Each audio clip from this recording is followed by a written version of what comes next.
ঘুমাবি না? এই কবি, হাস তো নেই, কিছু বল। এই কেউ কিছু বলছে? মানে আপা কিছু বলছে তোকে? মন মেজাজ কি খারাপ তোর?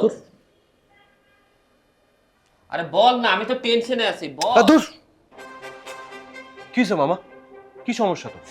আমাকে ডিস্টার্ব করতেছো কেন? মানে কি হয়েছে বলবি তো? চুপ করবা তুমি? তুমি যদি না চুপ করো তাহলে আমি এখান থেকে উঠে চলে যাবো, বাসার বাইরে চলে যাবো। আরে বাবারে, তুই কি আমার উপর রাগ করছিস? তো আমাকে তো জানতে হবে কি কারণে, কি হয়েছে, বল আমাকে। আচ্ছা মামা, আমি যে তোমার কাছ থেকে টাকা নিয়ে সিনেমা বানাইছি, হ্যাঁ। তোমার কি উচিত হয়েছে চাচিকে বলার? তুমি বুঝো না চাচি জানতে পারলে কিভাবে রিয়্যাক্ট করবে? আরে বাবা, আমি বিষয়টা ওইভাবে বলি নাই।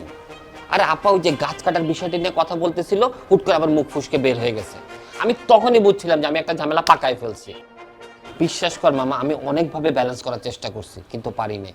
আমি মামা হয়ে তোর কাছে সরি বলতেছি, প্লিজ আমার কথাটা বিশ্বাস কর।